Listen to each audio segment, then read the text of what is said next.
Барлықтарыңа сәлем. Бұл біздің үшінші шығарылым, және де өткен жолы біз университеттер туралы айтқан болсақ, ендігі журналистер үшін, жалпы шығармашылық мамандықтар үшін ең маңызды бір этап емтихан, ол шығармашылық емтихан. Сондықтан біз өзіміз түскен кезде де қазіргі уақытта да бұл нәрсе бір проблема болғандықтан, өйткені көбінесе түлектер қайдан білерін, неден бастарын, шығармашылық емтиханның тіпті не екенін де білмеуі мүмкін. Сондықтан сіздерге бір осындай керемет нұсқаулық болсын деп, және де жолдарыңызды жеңілдету мақсатында үшінші шығарылымды толықтай шығармашылық емтиханға арнаймыз деп шештік. Алып кеттік.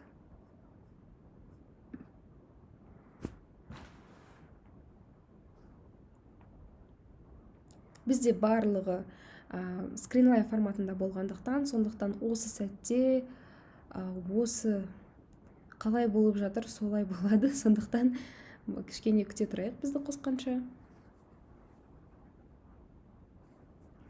Так, заңғар. Тук-тук-тук. Қазір біз кіргеннен кейін бірден бізбен жігіттер амандасады. Міне.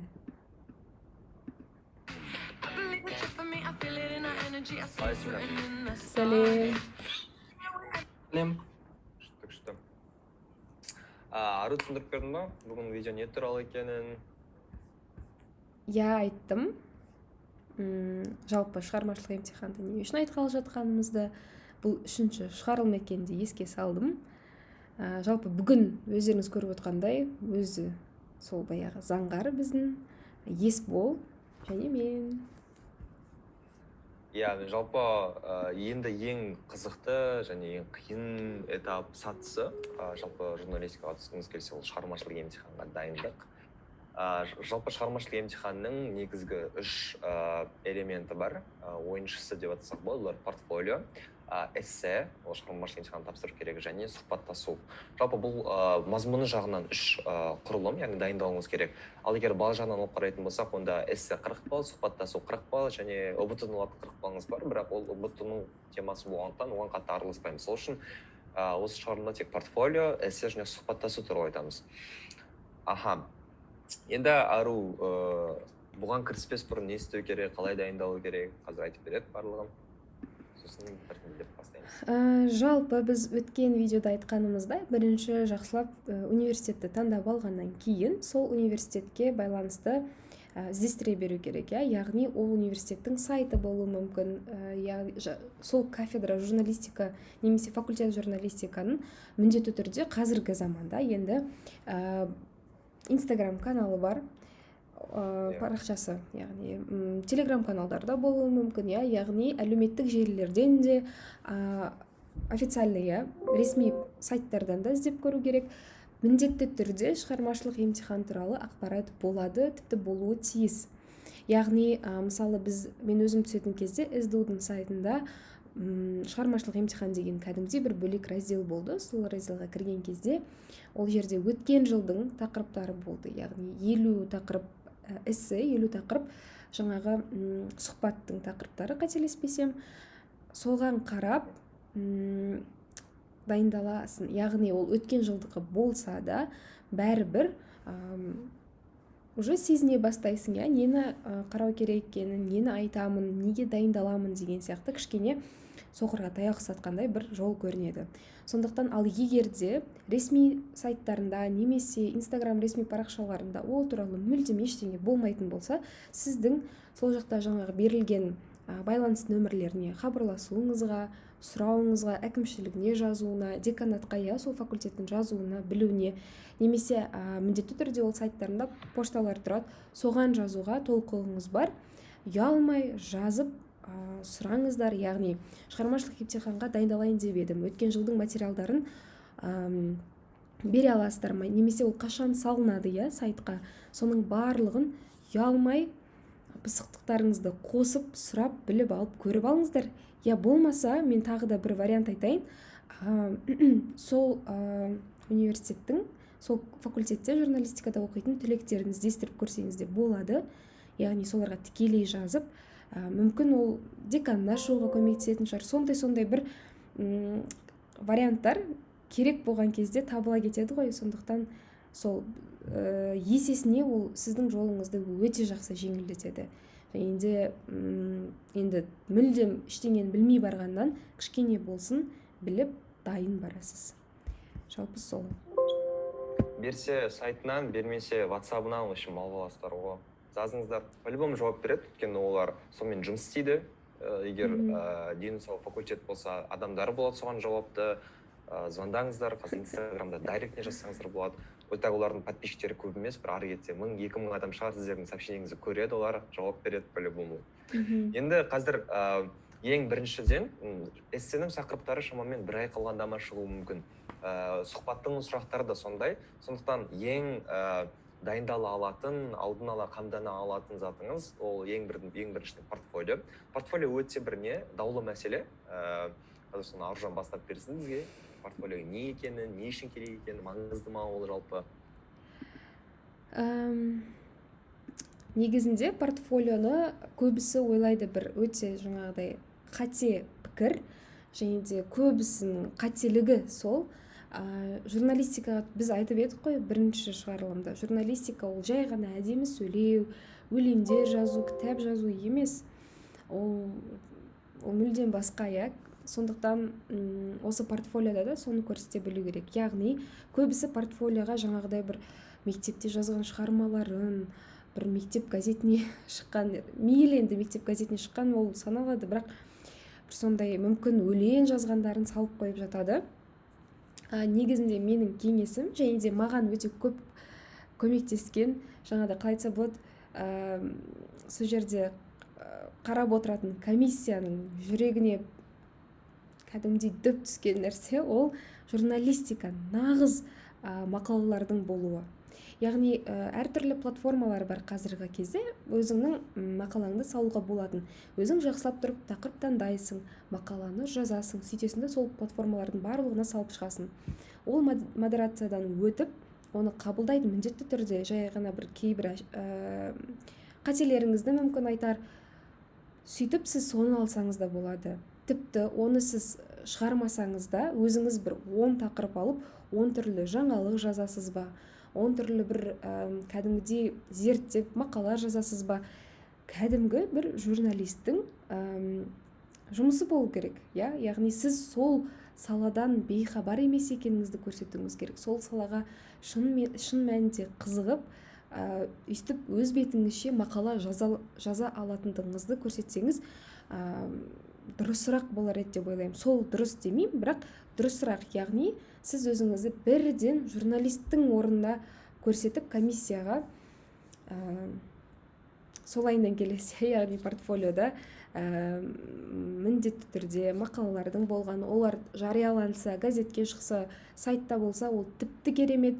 Немесе тіпті емтиханға 1 ай қалса да Инстаграм парақша ашып, сол жақта бір керемет видеолар түсіріп, бір керемет посттар жазып, солайда оны да портфолио ретінде көрсетсеңіз болады. Жалпы менің айтқым келгені, жаңағыдай әдебиет саласы жағынан емес портфолионы, ал осы уақытқа дейін мақалаларыңызды, солай кәдімгі журналист ретінде жасаған нәрселеріңізді көрсету маңыздырақ. Бірақ бұған дейін енді мен білмеймін ғой, сондай керемет талантты түлектер болуы мүмкін, қаншама олимпиадаларға қатысқан, жаңағыдай әдебиеттен керемет бір сондай жетістіктері болуы мүмкін. Оны да салсаңыз артық етпейді әрине. Жалпы сол менің портфолиомда солай болды. Және мен қазір мына жерде көрсетейін. Мына менің Гонзо деген сайтқа, бұл жерде жігіттері көріп тұрған жоқ, мен мына жақтан көрсете берейін. Өзім салған 1-2 мақалам, бұл жерде біреуінде 12.000 рет оқыпты, біреуін 3.000 рет, почти 4.000 рет оқыған екен. Жалпы мен осыны да портфолиоға салған болатынмын. Сондықтан сіздерге бір мысал ретінде көрсетіп жатқаным. Жалпы сол менде. негізі портфолионың маңыздылығына қатысты мен бір айта кеткім келеді. Кейбір шығармашылық емтихан туралы видеоларды көріп шықтым мен ютубтан, біз не туралы түсіре аламыз дегендер. Сонда мен бір-екі қызды көрдім түсірген, портфолио өте маңызды деп айтқан. Бұл негізі қызық. Негізі портфолио шартты нәрсе емес. Портфолиоға саған бал қоймайды. Портфолиоға тек сұхбаттасу кезінде бір өзіңнің бір түйіндемең сияқты апарасың, бірақ ол бір не да өзіңмен бірге дайындап алып баратын затың болғаннан кейін оны уайымдайсың, не дайындап алып барамын деген сияқты. Сол кезде оның маңыздылығы да ойнай бастайды. Бұл үшін маған қанша нәрсе береді, қанша бал береді деген сияқты. Иә, мүмкін Аружан сияқты не бір үлкен бір жетістіктеріңіз болса, жасаған, иә, шынымен білмеймін, енді бір 7-8 сыныптан бастап журналист боламын деп кәдімгі жұмыс істеп, сонымен тер төгсеңіз, сол жолда апаратын нәрсеңіз бар. Менде шынымды айтайын, ондай ешнәрсе болған жоқ. Мен 10-шы классқа шейін физматтан олимпиадаға барып келген адаммын, и бүкіл жетістіктерім барлығы сол салада. Мен білмеймін да, шығармашылық салада не апаратынымды. Сөйтіп 11-ші класстан ғана дайындадым мен портфолиомды. Дайындадым, ішіне мақалалар жаздым, эсселерім жаздым. Енді Аружан істеме деген нәрсенің бәрін істедім мен. Енді өлең жазылған жоқпын, бірақ газетте шыққан мақалаларын алып бардым. Бірақ бір қызығы менің портфолиомды сөйтіп терлеп, депрессияға түсіп жүріп, еще андай ғой, мен бүйтіп папкамен келем, басқа қыздар келеді да, тура мысалы, мен условно Аружан сияқты қыздар келеді, мынандай неме файлдарымен, и мен мынандай қолымда, я не істеймін. Бірақ апардым, отырғанның кезде бүйтіп сырррт етіп істеді бір профессор. Бүйтіп қарап шықты да, мүлде сұрақ қойған жоқ, жауап қоя сал. Сен СДУ-да тапсырып едің? Иә, Молдераға бүйтіп алды да, сырррт қызып. Айта салған ба Молдераға. В общем, меніңше ол портфолио менің балыма әсер еткен жоқ, бірақ мен 40 балл шықтым сұхбаттасуда. Сондықтан портфолио универге қарай маңызды. Мысалға, кейбір универлерде сен талап етуі мүмкін. Вот, мынандай портфолио керек, мынандай нәрсе жасау керек. Мысалға, мен сенің осындай бір ақындық қабілеттеріңді күтемін деген сияқты. Бұл да университетке байланысты. Яғни университеттің түлектерінен сұрайсыз, мұғалімдерінен сұрайсыз, және университеттің жалпы ондай бір ұстанымдар мен қағидаларын ескеріп көресіз. Ал егер жоқ болса, вообще қиналмаңыз, просто ниетіңізді көрсетіңіз. Мысалға, мен сияқты ағай, мен 11-ші жасқа шейін робототехника қызық келген, бірақ кеше түс көрдім, и мен журналист болғым келеді. Сол үшін менде андай не бар, шабытым бар, нем бар. Менде түк жоқ, бірақ шабыт бар, үйретіңіздер десеңіздер, олар да өтеді. Жалпы сұхбаттасудың қазір не қыр-сырларын бұдан кейін айтып өтеміз, вообще қалай көрсету керек өзің деген сияқты. Ал қазір эссеге сөз берсек. Эсседен бұрын мен мына затты айта кеткім келіп тұр. Жаңа айтып кетті ғой, әр универде әртүрлі деп портфолио. Шыны керек, ең бірінші мен Казгуға түсем деген болатынмын университетке. Вот сол жаққа барған кезде мен уже документ, шығармашылық ештеңе тапсырған жоқпын. Сразу менен портфолио сұрады, сізде бар ма деп. Мен алдыңғы шығарылымдарда айтып кеттім ғой, мен өмір бақи биология мен география саласында жүрдім деп. Бір күн ішінде дарама көріп, дараманың арқасында журналист болып кеттім деген секілді. Менде де портфолио болған жоқ, тек менің портфолио деген вообще мен ойлаған жоқпын, өйткені Қытайдан келдім, Қытайда ондай нәрсе болған жоқ. Сол себепте мен көрсеткен кезде биология мен географиядан алған грамоталарымды көрсеттім, и потом мен бір жазған өлеңдерімді ғана көрсетіп, соларды ұсына алдым болғаны. Бірақ өкінішке орай, или мүмкін қуанышқа орай Казгуға түскен жоқпын, қазір СДУ-да оқып жатырмын. Ал эссеге көшсек, эссе вообще-то шығармашылық емтихан кезінде өте маңызды рөлді атқаратын дүниелердің бірі. Өйткені сіз эсседе өзіңіздің ойыңызды және тақырыпқа сай келетін дүниелердің барлығын ашып айтып көрсете аласыз. Яғни өзіңіздің жазу шеберлігіңізді өте шыңды және жетістігіңізді көрсетуіңізге көп ықпалын тигізеді. Яғни сіздің жоғары балл алуыңызға. Бірақ бір қызық дүние айта кетейін, барлықтарыңызға қызық болатын шығар. Мен эссе жаздым, бірақ мен эссеме қараған жоқ. Мен оқуға түсуіме әсер еткен жоқ мүлдем эссе. Мүмкін мен Қытайда Ол Казгуда ма, немесе Қытайда ма? Жоқ, біздің СДУ-да. СДУ-да, аха. Да, СДУ-да мен қалай айтсам болады, 2030 Нұрсұлтан Назарбаевтың бағдарламасына байланысты эссе жазғызды. И потом жаздым, 2,5 бет па, 3 бет па қылып тапсырдым. Мен вообще Қытайдан келген бері қазақша дұрыс жаза алмайтынмын. Шыны керек. Қазақшаны оның орнына у қылып, сосын інің орнына и қылып, сондай қылып әйтеуір бір нәрсе жазып өткіздім. Сосын мен айттым, кешіріңіз. Сол үшін оқысы келмеген шығар. Қарап, ладно деп. Мынаны бет-бет кездесіп момент. сосын мен айттым кешіріңіздер мен қытайда 3,5 жыл болдым дедім, если хотите қытайша жазып берейін дедім. Мен не смогу дедім да, мынандай қазір білмеймін, қазақстанда 9 жыл оқыдым ғой, сонда да ұмытып қалғанмын уже қалай жазылу керек екенін бәрі. Вот 3 бетті мысалға маған 1 сағат берсе, мен 1,5 сағатта бітіріп бердім ғой. Вот мұғалімдерге де үлкен рахмет айтамын, шетелден келгенімді ескеріп, басқа жақта оқып келгенімді ескеріп, кішкене возможность берді, уақытты ұзағырақ қалады. Вот ал Қытайға келетін болса, Қытайда мен оқуға түсетін кезде мен тоже эссе тапсырдым. Қытайда Идай Илу деген программа бар, яғни Қытайдың Ұлы Жібек жолына байланысты. Сол программа арқылы оқуға түстім. Вот сол жерде Қазақстан мен Қытайдың достастығы туралы эссе жазған болатынмын.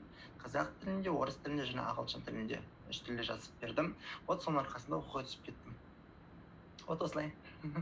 Керемет. Негізі эссе ол өте бір, білмеймін енді, жалпы сұхбаттасумен эссенің балдары бірдей шамамен алғанда, бірақ эссенің рөлі көбірек сияқты, өйткені эссені сізді бірінші оқиды және сіз туралы бірінші әсер эсседен қалыптасады. Сол үшін сіз білуіңіз керек, сіз жюриге Қазылар алқасына қандай әсер қалдырғыңыз келіп жатыр. Яғни сізден сұраса, қызыл тіл жасап бер деп. Енді өкінішке қарай ондай нәрсе бар, бізге айта алмаймыз, ойбай тек өздері жаңағыдай құрт бір салмақты нәрсе жазып беріңдер деп. Кейбір мұғалімдер соны талап етуі мүмкін. Амал жоқ, соған кішкене ыңғайланасыз да, соған қарай бір ықпал несесіз әрекет жасайсыз. Тура сол сияқты сіздер универдің жаңағыдай қағидаларын және принциптарын білуіңіз керек. Мысалға менде үлкен бір проблема болды, өйткені мен өмір бойы шығарма жазу деген мен жаза алмағам. Мен жазу жек көретінмін. 11-ші класста түсіндім, мен текстен қашып құтыла алмаймын. Мен бірінші не шығармамды айтқам, текст алдымыздан келе береді. Сол үшін маған енді мәтінді адам ұқсап бір жетілдіру керек болды. Бірақ мен түсіндім, маған қазір бір әдеби жазу үшін менде білім тупы жетпейді басымда, өйткені мен кітап оқымаған адаммын. Тек Абай жолын андай бір оқу керек еді деген сияқты бір мотивпен оқығам. Сол үшін мен сұрай бастадым, жаңағы өзім әдебиет мұғалімдеріне не істесем болады, қалай бір оңай жолдары бар ма деген сияқты. Сөйтіп маған бір кітап берді. Әлі есімде Әмірхан Балқыбеков деген жақсы бір журналист бар, соның эсселер жинағы бар. Эсселер жинағында жалпы эссенің құрылымын көрсетеді. Эссе қалай құрылу керек, қалай жазылу керек, не болу керек, не болмау керек, не жазу керек, жалпы көлемі қанша. Сол бойынша мен 1 жыл бойы шамамен дайындалдым, өзімнің жаңағыдай эссе жазып кішкене. Сосын енді дайындалған кезде айттым, ол бұл мен үшін үлкен бір проблема болды, өйткені мен жаза алмайтынмын. Сол үшін маған қанша 42 тақырыпқа болды, мен 42 тақырыптың барлығына жоспарға шықтым ғой. Қазір ары жағы уақыт дейді шығар, бірақ мен үшін паниковать еттім ол бойынша. Сол үшін шамамен 1 ай бұрын берді, 1 ай бұрын мен соның әр тақырыпты зерттедім. Еще тақырыптар андай болатын, білмеймін енді 19-шы ғасыр, 18-ші ғасырдағы медиа деп түсініп алу. Медиа қайықта, 19-шы ғасыр қайықта. Ол кезде критика керек, еще бір өзінің ойын жеткізуім керек. Мен сол тақырыпқа қатысты жазғам еще неде, соңғы кез. 42 тақырып берді маған, жалпы осы тақырыптардың ішінен келеді деп. И неде емтихан өзінде 3 тақырып қана берді таңдауға. Мен андай ешқандай қиналмас үшін барлығына жоспар құрып шықтым. И әйтеуір өзіме шүкір, өмірімдегі ең күшті дайындық сол болған шығар менің. Оған дейін болған жоқ. Сол үшін егер қиын емес, жасауға болады. Егер қаласаңыз, жалпы қалауыңыз болса, бұған жету мүлде қиын емес. Негізінде мен тағы да эссе туралы бір айтатыным, эссенің бір бет болу, 2 бет болу негізінде маңызды емес. Ең маңыздысы ол дұрыс жаңағыдай тақырыптан ауытқымай, бастапқы вступлениесі болады ғой, негізі. Соны дұрыс бастап, одан кейінгісі не деуші еді? Негізгі бөлім солар ма? Негізгі бөлім, одан кейінгісі. Қорытынды. Жоқ. Бір жаңағы бір гипотеза сияқты нәрсені сол бір тақырыпты дәлелдеп шығу керек қой сол нәрсеге. Тезис, қателеспесем. Соны да нақты, прям дөп түсіп, 2-3 сөйлем болсын жасауыңыз мүмкін. Сосын соның аргумент болу керек, яғни сол жаңағы айтқан ойыңызды сіз қорғап шығу керексіз, сол нәрседе де бір 4-5 сөйлем болса, одан кейін қорытындыға 1-ақ сөйлем жазсаңыз да, барлығы бір 12-ақ сөйлем болса да, ол болады. Ең бастысы эсседе, шығармаға қарағанда эсседегі ең басты, ең жақсы момент ол бізді жаңағы мен әдебиет мұғалімі рахмет мектептегі сол кісі үйреткен, жаңағы тақырыптан ауытқымай ұсынған нәрсеңді дұрыс аргументировать ете білсең, және де соның қорытындысында дөп басып айтсаң болды. Ол міндетті түрде эссенің сапасы 3 бет болғанына 2 бет болғанына байланысты емес.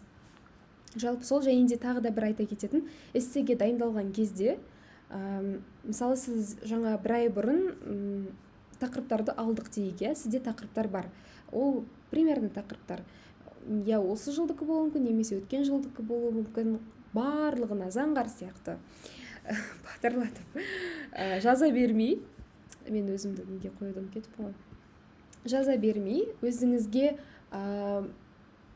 түсінбеймін деген, яғни мен мына тақырыпты білмеймін, ашып айта алмайтын сияқтымын. Бұл тақырыпта жаңағы заңғар айтқандай 18-ші ғасыр қайда, медиа қайда деген сияқты сол нәрсе сондай бір түсінбейтін жерлеріңіз болса, мүлдем бұған дейін естімеген сөздеріңіз болса, соларды жазып алып, сол туралы мақалалар оқыңыз. Яғни 18-ші ғасырда жалпы қандай болды, не болды медиа, барлығын оқып алып, сонда ғана сізде бір ой қалыптасады. Соны сіз эссемен жеткізе аласыз. Яғни жай ғана бір жерден көшіріп, сол сияқты керемет болсын демей, түсінбеген, білмеген тақырыптарыңызды Google-дан қарап, кітаптан оқып, өзіңіз түсініп алыңыз, сонда ғана сізге эссені бір өзіңізден бүйтіп қорытып шығару жеңілірек болады. Мысалға, мен естуім бойынша енді біздің кезінде шығармашылық емтихан қабылдаған кісілермен қазір сөйлесеміз ғой, не болып жатыр, қандай қызық болып жатыр. Сол кезде бізбен бірге тапсырған бір кісі, яғни ол андай жетіліп кеткен екен да, тамада болып істейді екен. Біз андай мұрнымыздан боғағып, сабақ оқып жүргенде ол кісі тамада болып жүр екен. Жаңағы эссенің несінде байқауда ол эссені мәтін емес, поэзия қылып жазып берген. Кәдімгідей бүйтіп. Менің атым осындай тақырып, кәдімгідей рифмалап, поэзия қылып жазып берген ана кісі. Талант. Есеңгіл, в общем, бізді қабылдаған кісілер қарайды, айтады да, күшті дейді, керемет дейді, несі, фантазиясы. Бірақ көрініп тұр, ол адам уже журналист болатын адам емес, адам өлең жаза алатын адам. Аурасы басқа ба? Аурасы басқа адам. Сол үшін осындай нәрсе бар. Білмеймін, емтихан қабылдап жатқан профессорлар, олар сіздердің не екеніңізді біледі. Әлі тәжірибесіз, әлі оқушы, әлі жас, әлі көп нәрсе білмейтініңізді біледі. Бәрін білем деп, тырыспаңыз, бәрін білетін адам болсап, бәрі үшін сөйлеп, тек өзіңіздің атыңыздан сөйлеп шығыңыз. Мысалға, меніңше жастарға қатысты, менің қатарым, мектеп оқушыларына бұлай. Бұл кезде шынайырақ болады десеңіз, бір неңізде шығады. Жүректен шығады десеңіз, адамды да сендіре аласыз. Өйткені жаңағы кешірім, түлектерін сен айтқан тура бір жақсы нәрсе айттың, шынымен қатты тырысып кетеді, күні түні дайындалып, өзі өмір айтпаған нәрселерді айтып, өзі өмір қолданбайтын сөздерді қолданып кетеді. Барынша шынайы болып, өзіңіздің жаңағыдай натура дейді ғой, соны көрсете білсеңіз, сонда ғана менің ойымша жаңа комиссияның жүрегінен орын алуға болады. Шынымен жаңа Аружан айтқандай, шынайылық өте маңызды. Не етсеңіз, жазып жатқаныңызда шынайы жазбасаңыз, автоматически көрініп тұрады ғой жазған дүниеңізде. Яғни бұл жерден бір жерден алып, бірнеше көшіріп жазғандай болды. Сол себептен шынайы болып өзіңізге сенген дұрыс. Осыны шынайылық туралы нотада біз сұхбаттасу деген тақырыпқа келеміз. Бұл ең қорқынышты, ең белгісіз нәрсе. Өйткені сізде хотя бы өзіңізбен өзіңіз отырасыз, сосын әйтеуір қарабасыңа жауап бересің да, әйтеуір басың бар, көшіре аласың. Көшірмеңіздер, бірақ әйтеуір ойлайсың да, көшіре аламын деп. Сұхбаттасуда біреудің айтқан айтып бере алмайсың ғой. Сол үшін өте қиын, және білмейсің, әркімдікі әртүрлі өтеді. Ең белгісіз нәрсе. Енді шығармашылық сұхбаттасу деген бұл меніңше андай эссе жазған адамды оқиды, эссеңізді примерно түсінеді, заңғар роман, осындай эссе жазыпты. Енді сол адамның көз-бе-көз бетіне қарау. Сен точно осыны жаздың ба деген сияқты. Және өзіңіздің андай неңіз, өзіңізді ұсынатын кезіңіз, яғни жұмысқа тұрып жатқан сияқты. Бұл жерде білмеймін енді мұндағы ең басты мақсатыңыз сіз қалай барсыз солай көрсету. Жаңа ғана шынайылық туралы айттық, яғни сізге сұрақтар қою мүмкін. Егемен Қазақстан газетінің бас редакторы кім?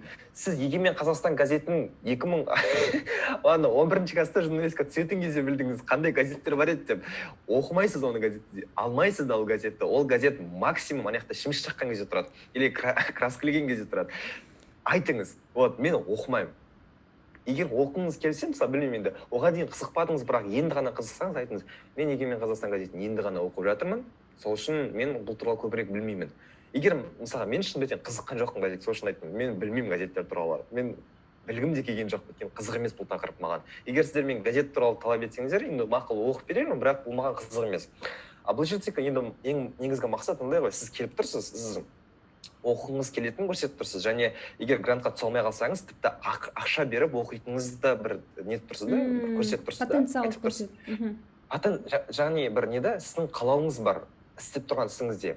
Енді сол нәрсенің барлығын өзіңіздің бет әлпетіңізбен, ұстауыңызбен көрсетіңіз. Мен қалап тұрмын, айтқым келіп тұр, жасағым келіп тұр. Сенімділік. Негізі сұхбаттасудың сұрақтары өте бір логикалық тұрғыдан болады. Өте бір жаңағыдай, қалай айтсам болады, критикалық және логикалық тараптан болады да. Білімнің мүлде қажеті жоқ. Білім қажет болуы мүмкін, тек бір білмеймін енді. Жаңағыдай кейбір нәрселерде ғана білмеймін. Жаңағыдай абай жолы деген сияқты нәрселер болып қалуы мүмкін. Бір эрудиция деген сияқты нәрселер керек болуы мүмкін. Бірақ барлығына тек бір ойланып көріңіз, сұрақтарын көресіз. Мысалға мен шынымен айтсам сұрақтарын қарадым да, сол сұрақтардың барлығын бүйтіп басында ұстап жүресің, ойланып. Мысалға білмеймін енді қазіргі заманның абайлары кім дейді, ойланасың, қызық. Сол сұрақ СДУ-ның ең фаворит сұрағы, өмірі бірінші тұрады и өмірі кетпейді ол сұрақ. Көтересің, қандай сұрақтар болуы мүмкін деген сияқты. Сосын тағы бір қызық сұрақтар болады. Мысалы, журналист ол не алу керек пе? Атнет сыйлық алу керек пе? Яғни журналистің еңбегі үшін оған бір медаль беру керек пе, мадақтау керек пе? Көбісі шайды ол кезде. Ескеру керек білімін. Дұрыс қой, білмейді ғой өйткені, бірақ айтуларыңыз керек та, алу керек деген сияқты. Бірақ ойланып көріңіз, неге алмау керек? Мысалға, сізге сұрақтар берсе, абсолютно сұрақтар бермейді. Мысалға, алу керек пе, алу керек дейтін, мысалға, егер басыңызда сразу келіп тұрса, ол уже сигнал, ойлану керек, басқа қыр болу керек бұның. Яғни, жауабы тым айқын болып тұрса, ойланыңыз, басқа жауабы болу керек бұның. Деген сияқты. Енді, бұл жерде сізбен бірге сұхбаттасуға 40 адам келуі мүмкін, 50 адам келуі мүмкін. Яғни сіз көптің бірі боласыз. Сол үшін көптің бірі болған кезде сізге көзге түсу мақсатыңыз, миссияңыз. Көзге сіз қалай түсе аласыз? Өзіңізді таныстырған кезде, яғни сіз келесіз. Жалпы сұхбаттасу дегенде әркім білмейді, не елестететінін. Жаңа сіздің айттым, елестете аласың, отырасың, жазасың, сұхбаттасу қалай өтеді. Сізге университеттің бір аудиториясында арнайы қазан қайнатып қояды. Жалпы ол жақта 3 профессор отырады, 3 болашақ мұғалімдеріңіз отырады. Сол болашақ мұғалімдеріңіз сіздерге сұрақ қояды. Билет болуы мүмкін, біздің кезімізде билет болған енді. Сіз келесіз, портфолиоңызды алып, сол кезде өзіңізді таныстыруды сұрайды.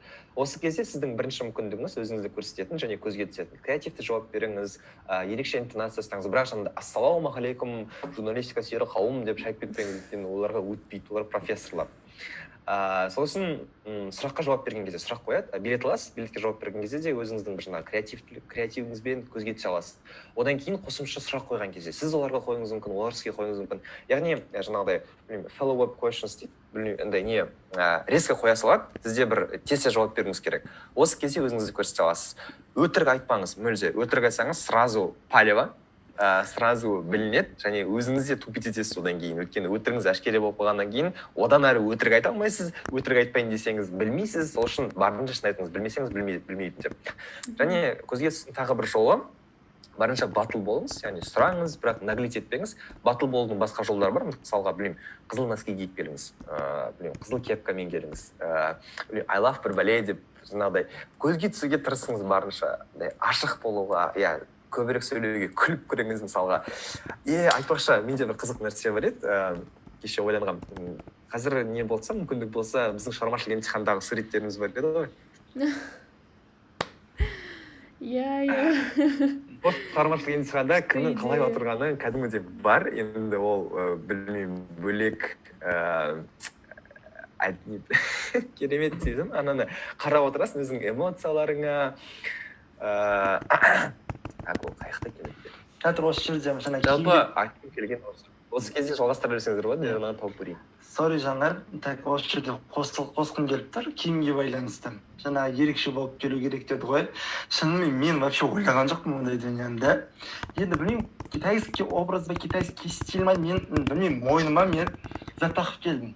Қандай болады, шарф сияқты зат болады китайский. Яғни типа стюардтар жүреді ғой мойнына галстук таққандай болып.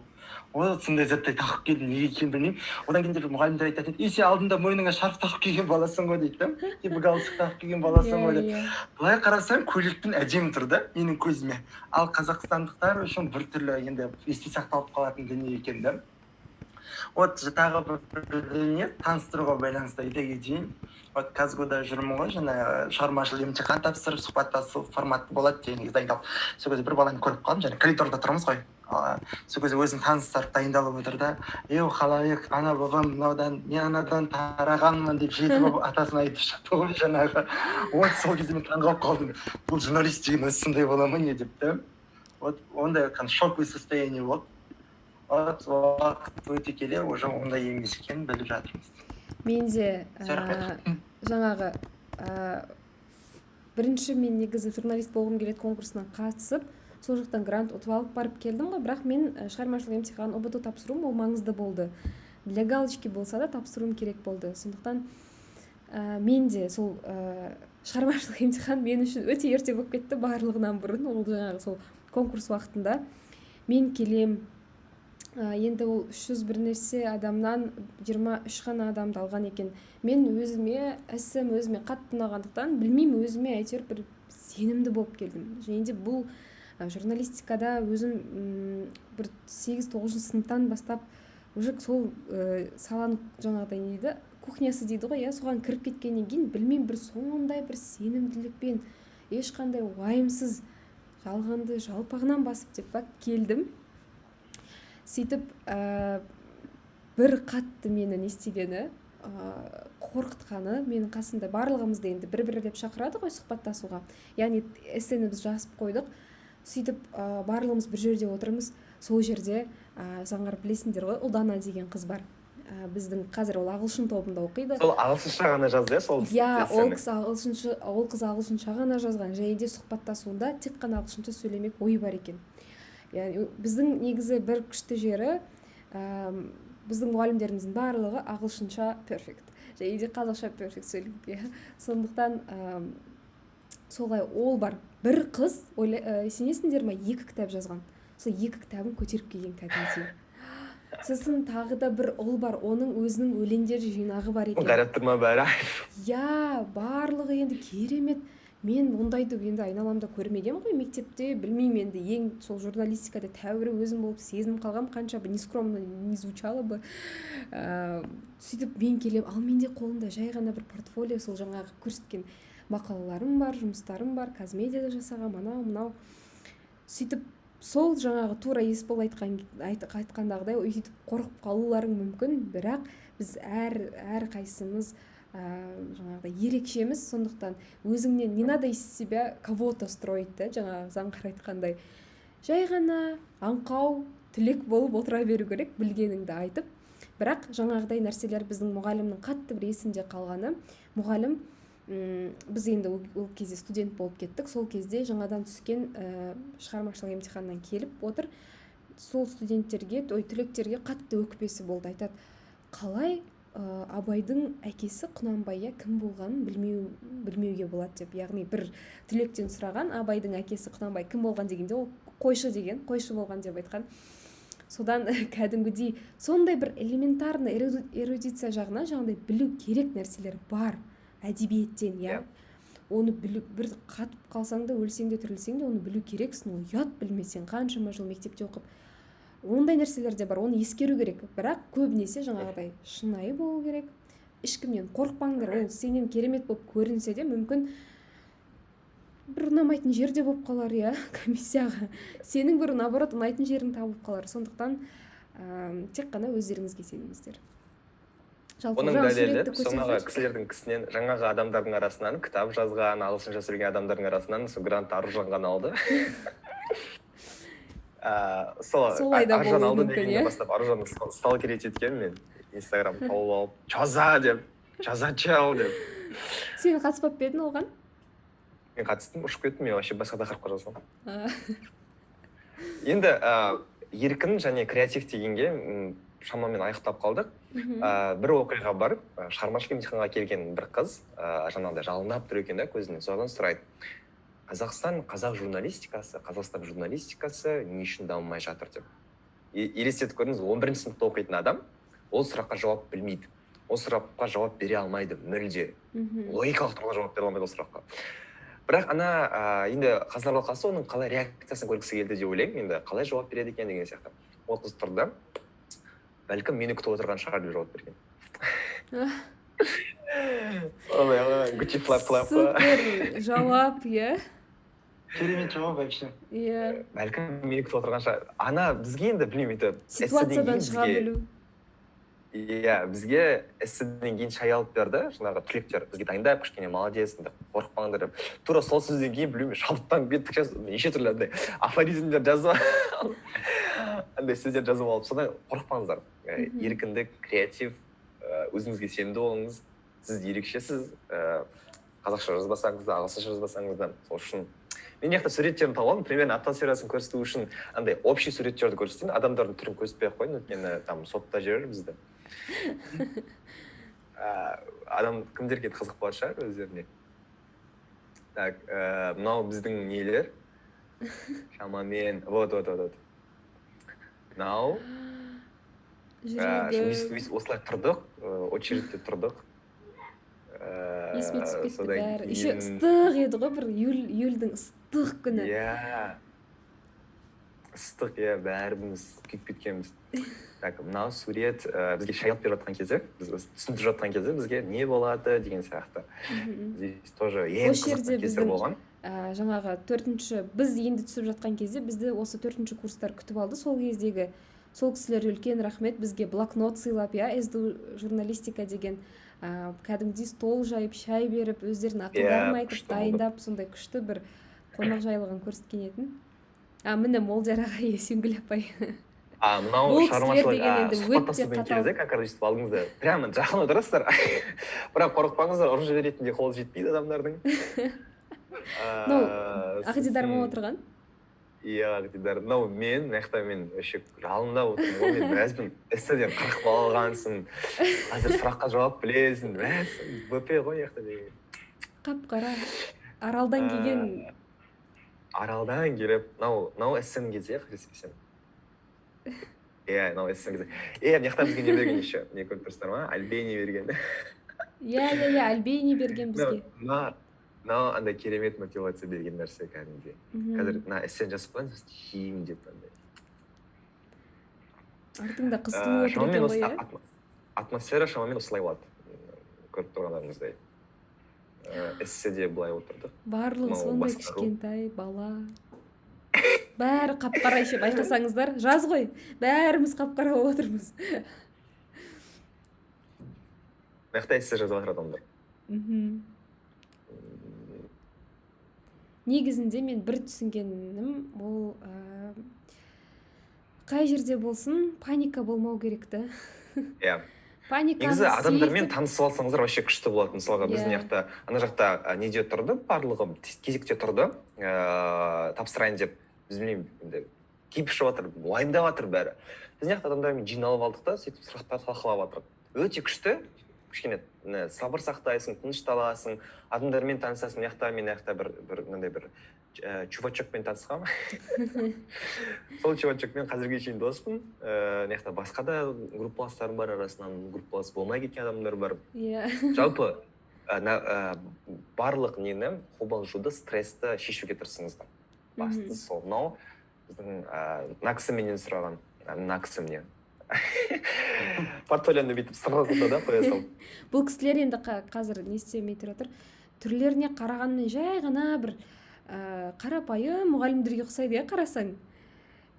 Молдияр, Есенгүл деген аттарына қарасаң да, бірақ Есенгүл апай ол қаншама жыл бойы BBC-да жұмыс жасаған. Жалпы сол. Аяқтайық, біз соңғы минуты деп бізге ескерту жасап тұр. Барлықтарыңызға рахмет, осы бір әдемі нотада, күшті ностальгиямен барлығын аяқтап жіберейік. Жігіттер, рахмет сендерге, өздерің нелеріңмен, опыттарыңмен бөліскендеріңе. Үлкен бір көмек жасап жатырмыз деп бір ойлап отырмын. Рамазан айында деп айтып кетсең, иә. Түлектерге кішкене болсын жүгін жеңілдеттік деп ойлаймын. Сондықтан барлықтарыңызға келесі шығарылымда кездескенше Рахмет. сау болыңдар.